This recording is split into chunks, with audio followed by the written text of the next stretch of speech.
কবুতর প্রেমীদের কাছে টেডি নামটাই একটা ব্র্যান্ড। কিন্তু আপনি কি জানেন আকাশের রাজা বলা এই টেডি কবুতরের ইতিহাস কি? কিভাবে এবং কারা তৈরি করেছিল এই দুর্দান্ত জাত? 1960-এর দশকের দিকে পাকিস্তানের কাসুর শহরে মিস্ত্রি আব্দুল রশিদ এবং তার ভাই মিস্ত্রি দিনরাম আলী এক বিশেষ মাদি কবুতরের সাথে মিসা জাতের কবুতরের ক্রস করিয়ে প্রথম এই জাতটি তৈরি করেন।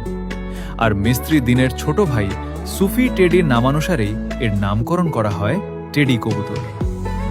এদের চেনার মূল উপায় হল এদের চোখ সাধারণত সাদা বা ক্রিম রঙের হয়। শরীর সাদা হলেও ঘাড়ে, মাথায় বা ডানায় কালো ও বাদামি পালকের সুন্দর মিশ্রণ থাকে। তবে এদের আসল ক্ষমতা হল এদের ওড়ার শক্তি। হাই ফ্লায়ার কবুতরের মধ্যে এদেরকে অন্যতম সেরা মানা হয়, কারণ এরা প্রচণ্ড গরমেও আকাশে টানা ঘন্টার পর ঘন্টা উঠতে পারে। আপনি নেক্সট ভিডিওতে কোন কবুতর সম্পর্কে জানতে চান অবশ্যই কমেন্টে জানাবেন।